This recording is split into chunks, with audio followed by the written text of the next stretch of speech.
para que esas necesidades sean suplidas. En tu nombre lo pedimos, Cristo, para el Padre, y que sea hecho según la voluntad y tu poder. En el nombre de Jesús. Amén y amén.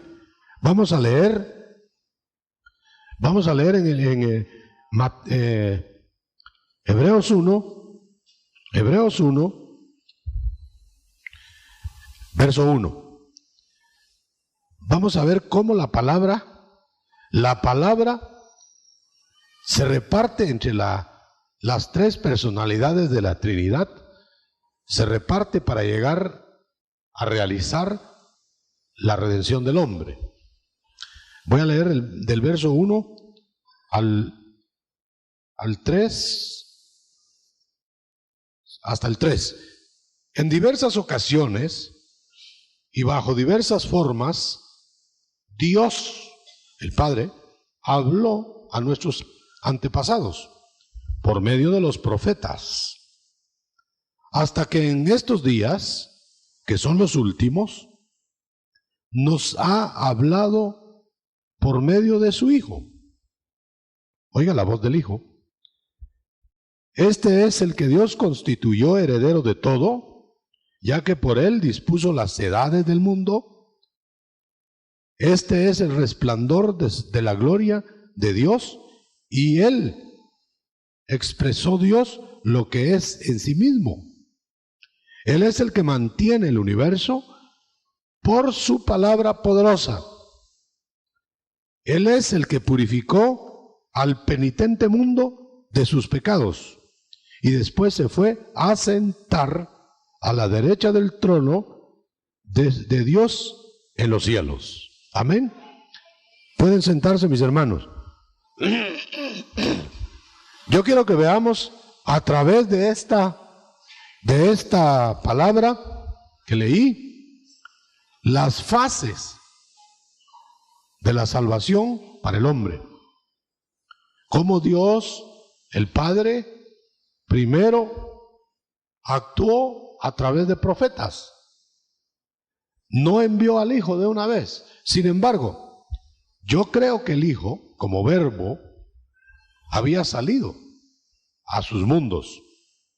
Habían mundos antes de que hubiera mundo humano.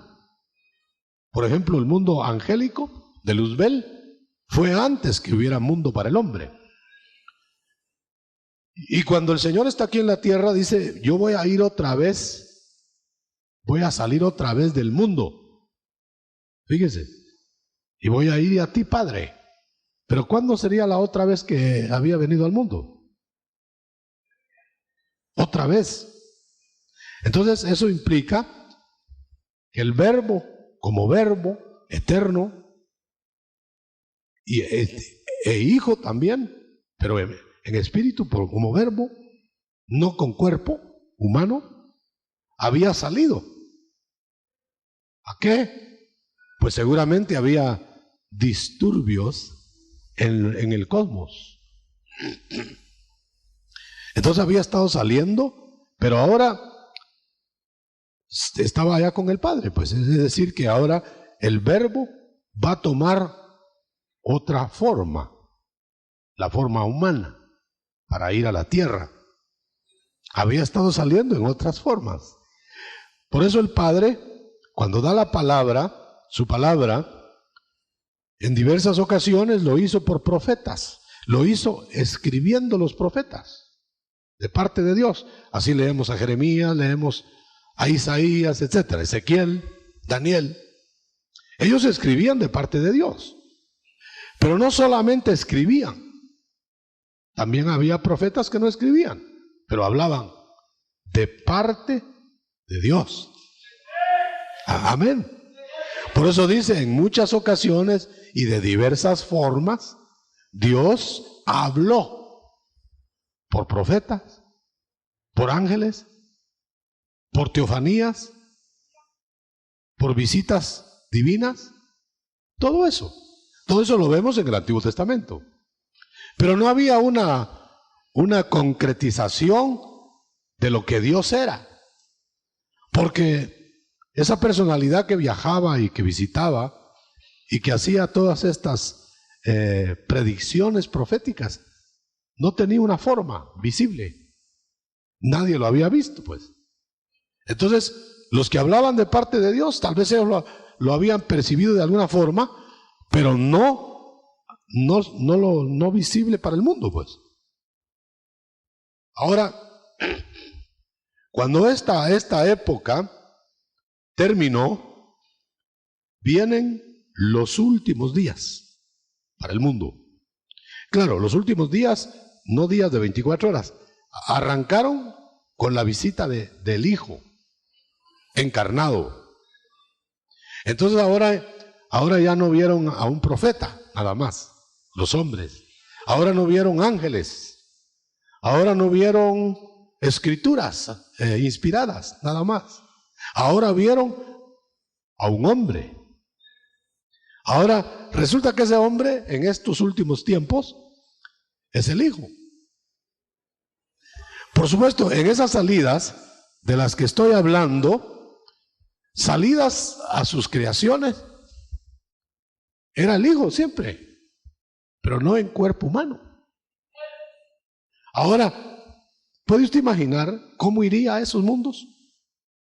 Yo diría que él iba a la manera de esos mundos, por pensar en algo, pues, porque los visitaba, hermano. Él tenía salidas desde los tiempos eternos, porque el Padre ha encomendado al Hijo todo ese trabajo. Bueno, esa época terminó con la venida de Cristo. La venida de Cristo hace 2000 años trajo la voz del Hijo, o sea, la del Padre, pero en el Hijo. Él no vino con una voz nueva, en el sentido de que ya el Padre habló, ahora voy a hablar yo. No. El Padre habló, ahora va a hablar por mí. Habló por profetas, habló por ángeles, habló por enviados, ahora va a hablar por medio de su Hijo. Ahora lo interesante es que ya el Padre proyectó el plan y se lo comunicó al Hijo. Entonces le dijo: Hijo, cuando era espíritu, verbo, Hijo, ¿quién redimirá al hombre? Eso fue un diálogo de espíritus. ¿Por qué lo puedo asegurar? Porque dice: yo voy a ir, Padre. Lo dijo el verbo. Entonces le dijo: pero vas a ir a vivir con los hombres. Sí, Padre. ¿Y vas a ir a morir? Sí, yo voy. Entonces te voy a hacer cuerpo. Entonces, ¿cómo era? Sin cuerpo, es decir, sin cuerpo humano. Pero era una personalidad que hablaba, que pensaba, que le pedían la voluntad. Todavía así no entendemos cómo es el verbo. Ahora que ya se hizo hombre, hace 2000 años estuvo aquí viviendo con los hombres, ahora ya entendemos cómo es el Hijo. Ahora lo que sorprendió a la humanidad fue que el Hijo, con todas sus limitaciones, con toda su forma humana, dijo: yo soy la imagen del Padre. Y protestó el primero de sus discípulos, creo que fue el primer protestante, que le dijo: no, tú eres Jesús, muéstrame al Padre. Porque tú dices: no, es que el que me ve a mí, ve al Padre.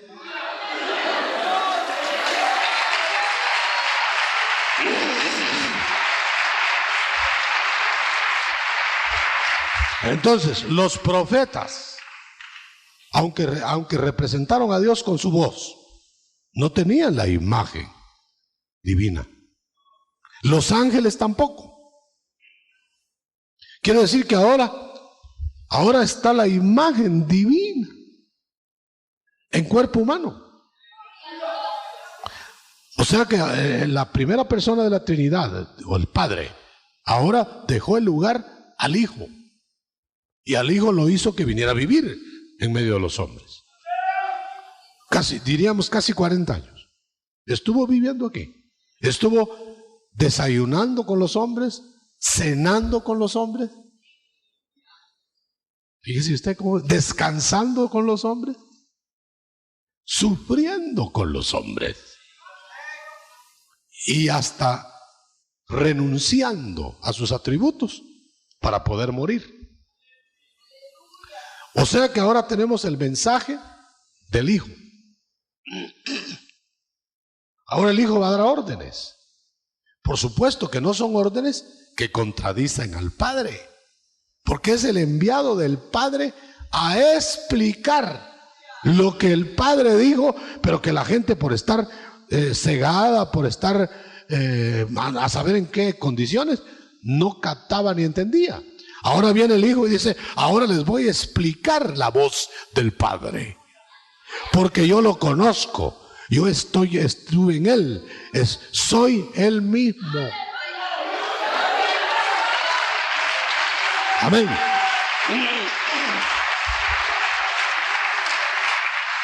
Entonces, cuando Él, mire cómo lo describe el Espíritu Santo en este pasaje. Dice, lo constituyó Dios a ese Hijo, heredero de todo. Todavía hay algo más. Lo hizo con el poder de realizar los mundos, de fabricar los mundos, con su poder, con su palabra. No solo hacerlos, o sea que el Hijo los hizo, sino sostenerlos, que estén girando por millones de años ahí, por miles de años, en su misma órbita. Él los sostiene, así lo dice aquí, pues yo no lo estoy inventando. Dice, heredero de todo, dispuso las edades del mundo. Y dice, los mantiene el universo con su poderosa palabra. ¿Por qué el mar, que no tiene un dique así en la playa, por qué no se mete hasta adentro donde hay tierra? ¿Por qué le dicen hasta aquí? Por la poderosa palabra del Hijo. Claro, las leyes naturales que dejó el Señor las dejó gobernando los mundos, pero bajo sus órdenes. Él puede suspender las leyes naturales. Él puede someter a la gente a las leyes naturales. Vamos a ver algo más. Entonces estaba la fase del Hijo, pues. Entonces el Hijo empezó a enseñar la palabra y les dijo, yo vengo a que el mundo que los del mundo que se arrepienta, yo los limpie de pecado. Les explicó bien claro, eso lo dice el verso 3. Él purificó al mundo penitente de pecado. ¿Por qué dice penitente en esta versión? Porque no perdona al que no pida perdón. O sea que va a haber parte del mundo condenado. ¿Por qué? Porque no le pidió perdón. El que le pidió perdón y se arrepintió y se le entregó a él, lo escapa de eso. O sea que es indispensable que en esta era del Hijo no solamente sean borrados nuestros pecados, porque eso es lo primero, porque con pecados no borrados no vamos a heredar nada en la eternidad. Ahora, no solo los pecados borrados, eso nos exime del infierno, del lago de fuego, pero el Señor no vino solo para que no fuéramos al lago de fuego. Él vino para que tuviéramos un mundo nuevo, cuerpo nuevo, todo nuevo.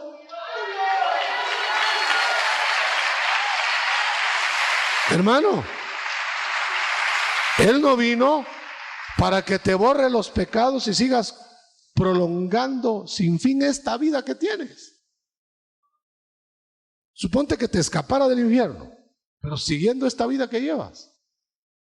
Alguien dijo, no, muchas gracias, yo ya me cansé de esta vida. Él te quiere dar no solo el escape del infierno con el borramiento de pecados, sino una super vida. Calidad de vida. Por eso La calidad nueva. La empezamos a vivir aquí, hermano. ¿O no hay cambios? Claro, no todos los cambios hemos hecho, pero aquí empezamos ya a vivir la nueva calidad de vida, dejándonos Él su reprogramación, una vida semejante a la de Él, dice. Sed santos, porque yo soy santo. Entonces nos lleva en un progreso en donde está Él reprogramando todo para que un día seamos mudados totalmente. Yo le quiero decir una cosa: cuando termine la obra de la redención, no van a haber remendados, no van a haber medio compuestos, no, hechos de nuevo. Por eso no es la educación la que va a salvar al hombre. Eso sería una pinturita por encima. No es ¿cómo le dijera yo? No es hacer obras buenas lo que va a salvar al hombre. Porque eso lo hace por muchas razones, para que lo vean, para que se exhiba, para que vean que es buena gente. Pero no lo hace porque haya una nueva energía en él.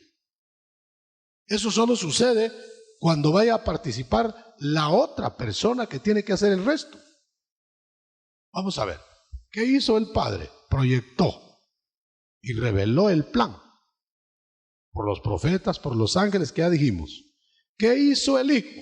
Venir a pagar el precio con su vida de la redención. Pero ¿qué hace la otra persona que tiene que venir, divina? Lo que hace es rehacernos, regenerarnos. Por eso el Hijo, cuando, aquí lo dice, cuando hizo la obra de sangre, o sea, purificó los pecados en la cruz, se fue a sentar a la derecha del Padre. ¿Por qué se fue? No había terminado la obra, hermano. La obra de la redención no se había terminado.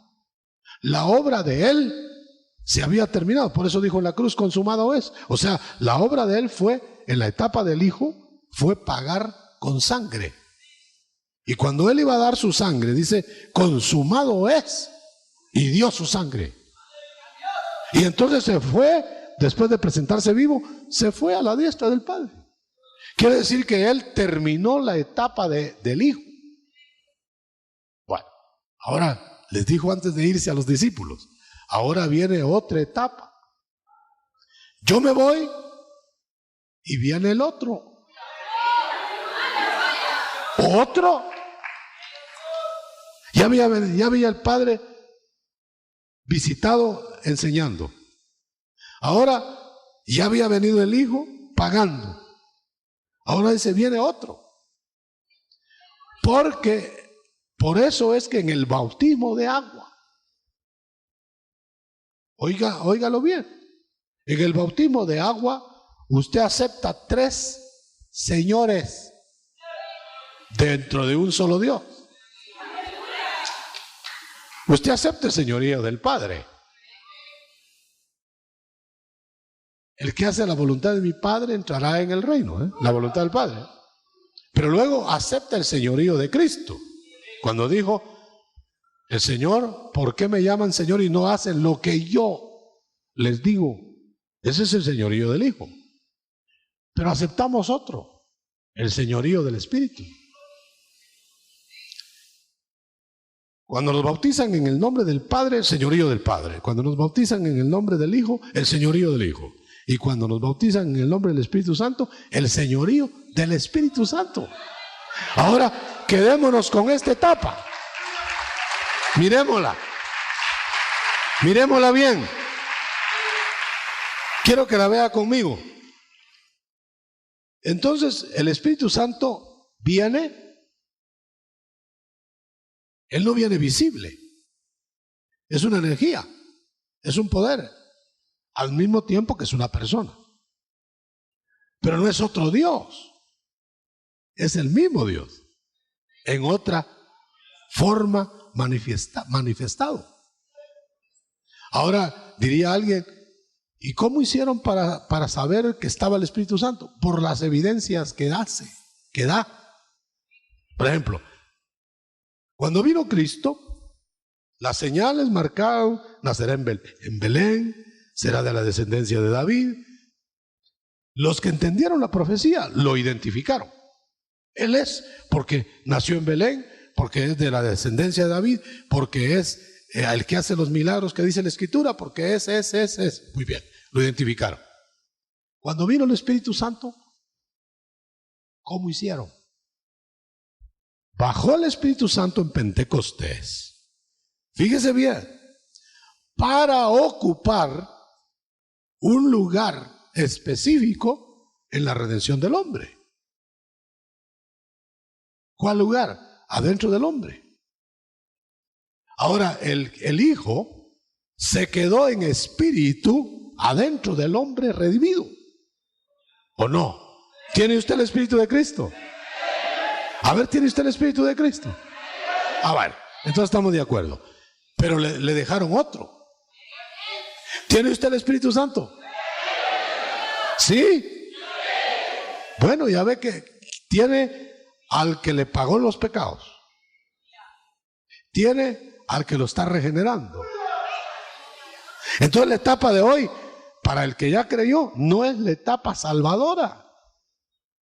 La etapa salvadora fue cuando Cristo derramó su sangre y usted se la aplicó por la fe. Esa es la etapa salvadora. Ahora es la etapa regeneradora. Ahora, yo quiero que usted vea un detalle. Por eso el Señor, Dios, no está regenerando al mundo. Porque el Espíritu Santo no se quedó en el mundo, se quedó en los redimidos. ¿Qué está regenerando? A los redimidos. Y el que lo rechaza, no lo regenera. Entonces, en vez de crecer por dentro, el no regenerado involuciona y va a ir a la muerte, y muerte eterna. Fíjese bien. Entonces quiere decir que el Señor dejó al Espíritu Santo como la tercera persona del mismo Dios para que te rehaga el alma. ¿Por qué el alma? Porque ya te tomó el Espíritu. ¿Quién te lo tomó? Jesús. Dice la Escritura, cuando Él lo recibiste tú, que te convertiste de veras, el Espíritu de Jesús se hizo uno con el tuyo. ¿Lo ha leído usted en Corintios? Primera de Corintios. Creo que 12, 13. El que se une a Cristo, un espíritu es con Él. Nota. Pero no dice que al creer nomás, inmediato, ya el Espíritu Santo está contigo, sino que al entrar el Hijo, porque ya tiene comprado ese cuerpo con su sangre, toma el Espíritu. Pero ojalá que eso ahí terminara, entonces ya nosotros fuéramos santos hechos y derechos. Entonces entra al Espíritu Santo para que se encargue del alma. Y entonces empieza la batalla adentro para dominar el alma.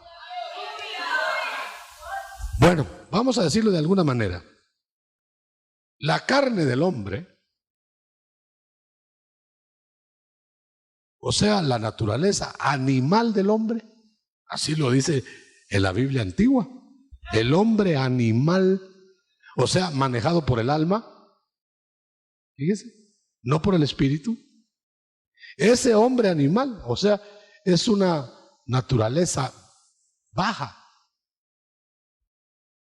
Pero también hay otra cosa, hay un cuerpo de pecado adentro, una energía pecaminosa que se llama cuerpo de pecado. Esa sería la fiera que está agazapada dentro de uno. Eso estábamos hablando hoy con los pastores en la mañana. Entonces, ¿qué diferencia hay entre la bestia y la fiera? La bestia es la naturaleza carnal. Ahí está, en nuestra personalidad vieja. Pero el cuerpo de pecado es el que hay que sujetar, porque es la fiera que está esperando una oportunidad en que bajes la guardia y te cae encima. Eso es lo que el Espíritu, y solo el Espíritu Santo puede dominar.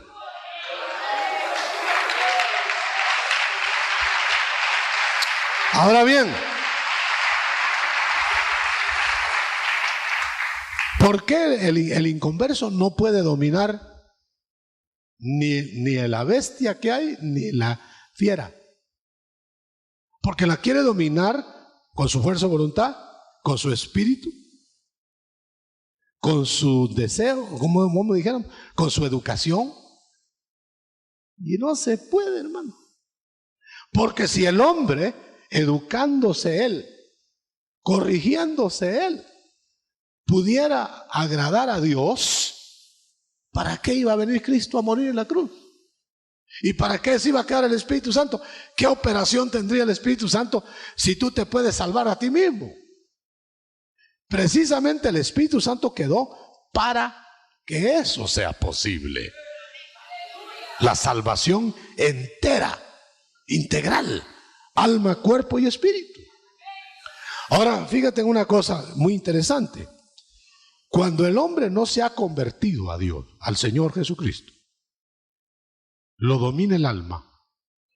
Pero cuando el hombre se ha convertido, si no rinde su alma voluntariamente y diariamente al Espíritu Santo, tampoco puede agradar a Dios con esa alma. O sea que la tarea de hoy es que la tercera parte de la redención, la que hizo el Padre proyectada, la que hizo el Hijo pagando, la realice, dejemos que la realice en nosotros el Espíritu Santo. Las tres personas de la Trinidad tienen que participar en la redención. Bueno, vamos a ver cómo salimos de este asunto. Quiere decir que una persona que no tenga el Espíritu Santo adentro no puede agradar a Dios, aunque haga cosas según él buenas. Porque dice, el que anda en la carne no se puede agradar a Dios, dice. Fíjese bien, solo lo que se va a hacer por impulso del Espíritu, eso va a agradar a Dios. Pero ¿cómo lo puede hacer el inconverso si no tiene el Espíritu Santo? ¿Cómo lo va a poder hacer? Con que no lo puede hacer el cristiano que no se rinde al Espíritu.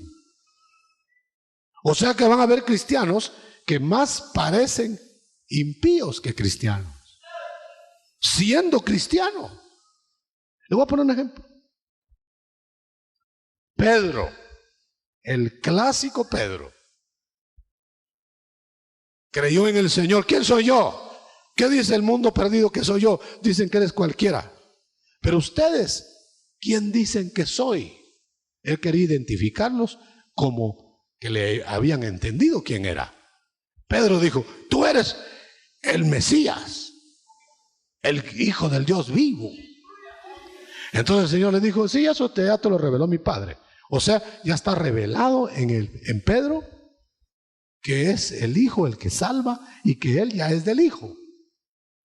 Al rato le habla el diablo, tocándole un sentimiento, y le dice a Cristo, no vayas a la cruz, Señor, mejor hagamos el reino de una vez. Y le dijo el Señor, Pedro, qué buenos sentimientos tienes, ¿verdad que cómo me quieres, Pedro? Así le dijo. No, le dijo Satán. Pero Pedro no era el diablo. Pedro puso en ese momento su alma, su mente, en las manos del diablo, hermano. ¿Quiere decir que un cristiano entonces podrá poner de repente la mente en manos del diablo? Sí, si la puso el apóstol Pedro. Y no dejó de ser el apóstol Pedro. No le dijo, Señor, como le prestaste la mente al diablo, ahora ya no eres mi discípulo.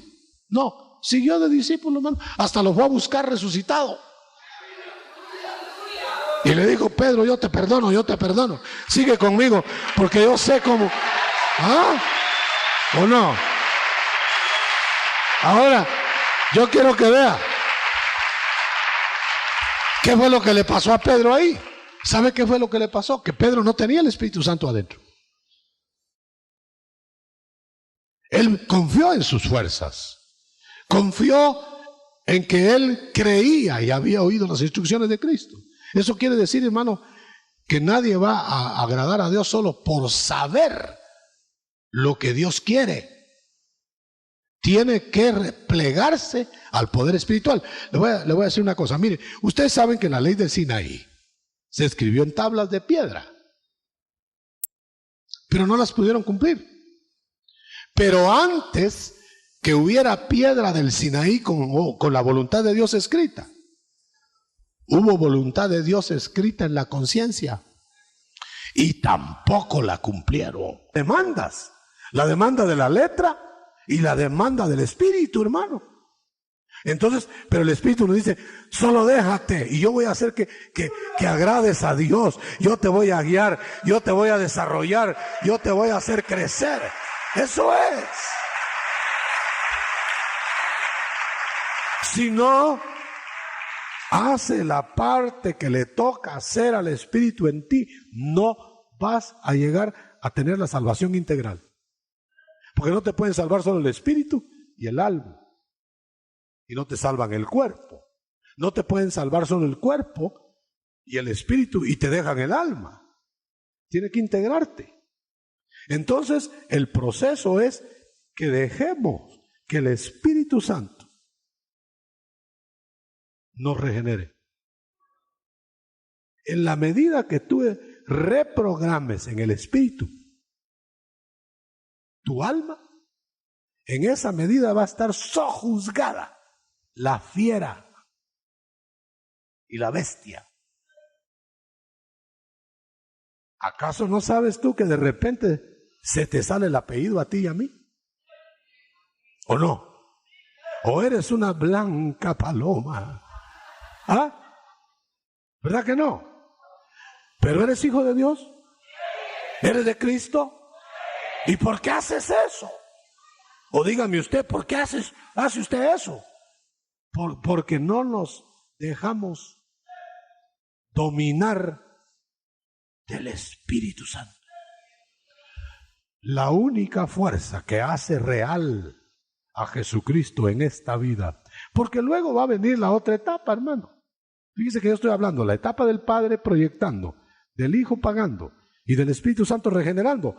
Pero todavía antes de morirnos o antes de ver a Cristo de nuevo, vamos a estar en este cuerpo mortal, fallón, achacoso, con riuma, con desventajas. Aunque seas el más santo, vas a estar vulnerable. Que no crea nadie, hermano, que por haber hecho ritos o por haber estado todo el día en la iglesia, ya es santo por eso. Entonces, ¿qué va a tener que hacer Dios al final? El Padre, otra vez. Que coge el cuerpo, cuando ya se dejó reprogramar el alma, y lo cambia. Note usted que el cuerpo no lo está cambiando lentamente. Al contrario, cada día le amanece una arruga más. ¿O no? O amanece más joven. Cada vez que uno se ve en el espejo dice: ¿y ese que va ahí quién será? Se parece a sus antepasados, ¿verdad? Pero va a llegar un día que si el alma se está regenerando adentro, creciendo adentro, aleluya, viene la mutación. Ahora, ¿para qué nos van a transformar? Para que ya no quepa el pecado. Y el alma no va a tener instrumento con qué pecar. Aunque quisiera, aunque ya va a estar remodelada. Por eso dice que nos tenemos que presentar, y usted salga del apuro ese. Nos tenemos que presentar ante Dios cuando nos toque irreprensibles en espíritu, alma y cuerpo. ¿Quién va a ser irreprensible el espíritu? Jesús. ¿Quién va a ser irreprensible el alma? El Espíritu Santo. ¿Y quién va a ser irreprensible el cuerpo? Dios Padre.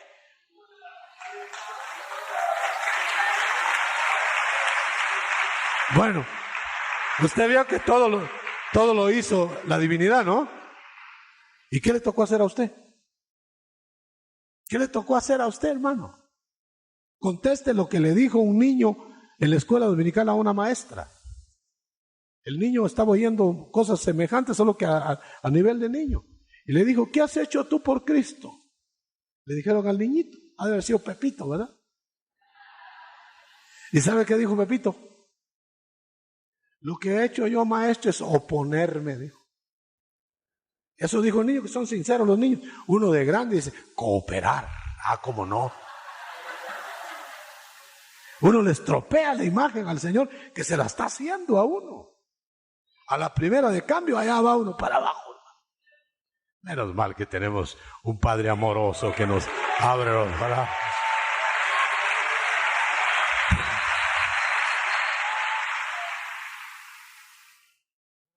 Que agarre cancha. No para que diga, me perdonan. No, miren lo que le pasó a Sansón, me perdonan. A la tercera se lo llevaron sin ojos y sin libertad. O sea que hagamos uso como adultos en el Señor de esa triple operación, pero no para jugar con el pecado. Eso sería como que una persona tiene un buen abogado. Mire que hay abogados que sacan hasta los que parece que ya no tienen perdón, hermano. Acaba de pasar por ahí, aunque es malo o bueno el juicio, no estoy criticándolo, pero hay abogados buenos, hermano, y defienden al reo aunque ellos sepan que está, bueno, algunos abogados, que es culpable. Ahora, ¿usted cree, hermano, que por tener un buen abogado usted ya puede hacer lo que quiera? Es que es buen abogado para el sincero, pero no para el necio. Por ahí hay un dicho que he oído yo mucho. Aquí está el dicho. Dios perdona la inocencia, pero no la necedad. Cuando tú ya dices, bueno, entonces no me pasa nada. Bueno, ahí te va a pasar. Porque el Señor lo que quiere es que sencillamente la respuesta, ¿qué haces tú en esto? Si ya lo hizo la Trinidad todo. Dejarte,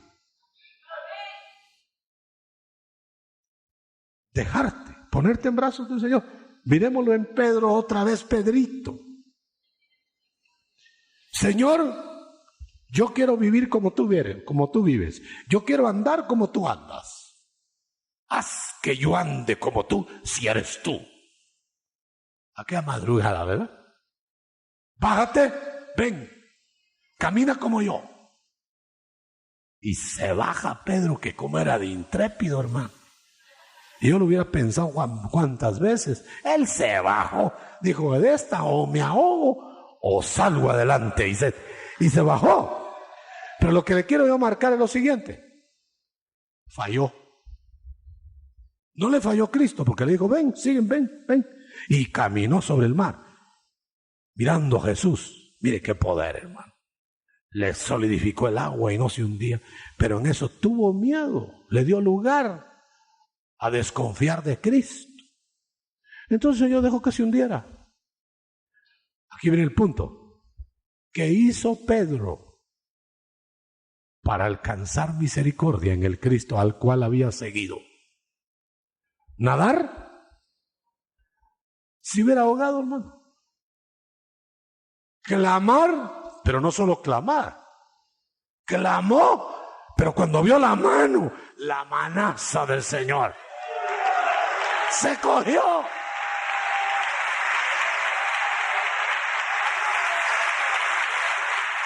Y salió. Entonces yo le pregunto, ¿qué hizo Pedro para salvarse? Solo cogerse de la mano del Señor, clamando. Otro ejemplo, ya termino porque se nos fue el tiempo. Jacob, lo revolcó el ángel de Jehová y le estaba ganando la batalla, hermano. Espaldas planas lo tenía ahí. ¿Me entiende? Pero era duro Jacob, hermano. Ha de haber sido peso completo. Y cuando el ángel vio que no podía dominarlo, que dura es la carne, hermano. Vana. Acuérdense que era el enviado de Dios peleando con un hombre. Para probarnos a nosotros que el hombre tiene fuerzas en su carne para pelear hasta el último momento. Y entonces el ángel lo quebró de la cadera. Fíjese lo que tuvo que hacer. Le tuvo que hacer daño en lo físico. Y entonces lo quebró. Entonces Jacob, al ver que sus fuerzas no alcanzaron y se hubiera perdido del cambio, le lloró. Dice que venció al ángel, hermano. Pero ¿cómo lo venció? ¿Con su fuerza? ¿Cómo lo venció? Llorándole. Diciéndole, estoy rendido. Bendíceme ahora el Espíritu, pues. Tómame. Tómame. ¿Cómo te llamas? Voy a interpretar el nombre Jacob. ¿Cómo te llamas? Estafador. Eso quiere decir Jacob. Engañador. No serás más, porque me has llorado y me has vencido con tu alma quebrantada. Por eso dice la Biblia, al corazón contrito y humillado, yo no lo desprecio. Aunque sea Jacob,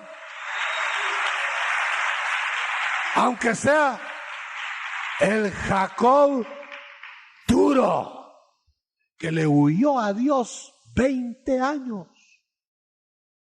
Le dio la luz en Betel. Es que eso a mí me tiene impresionado, hermano. Y Dios lo persigue 20 años, con conocimiento, con promesas, con palabra. Pero no se había rendido al Espíritu de Dios. El Espíritu de Dios está representado en el ángel de Jehová. Cuando luchó con él, era para vencerle la carne. Ahora, yo le pregunto, hermano, ¿con qué va a vencer usted su carne? Por favor, dígame si hay otra fórmula. Me gustaría oír la otra fórmula para rechazarla.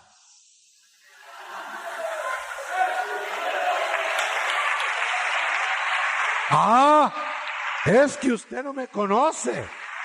Yo soy muy entendido, muy maduro, muy inteligente, muy fuerte, muy recto.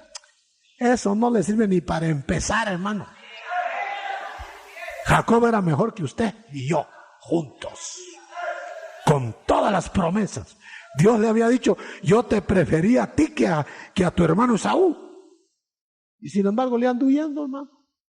Porque quería vivir su vida haciendo trucos, haciendo trampas, haciendo esto, haciendo el otro. Hasta 2 mujeres se llevó y Dios le dejó solo una. Sí, se llevó 2. La que le gustaba y la que le pusieron. ¿Y sabe usted que le quitaron a la que le gustaba? Y llegó a Belén, que es tipo de salvación, con la feíta. Bueno, dijo, esta me tocó. Con Lea llegó. Y Raquel la dejó en el camino. La amaba mucho. Pero no ese es el tema. Deje ahí las 2 mujeres. El tema es Jacob perseguido por Dios y viviendo como él quería. Hasta que Dios lo cambió.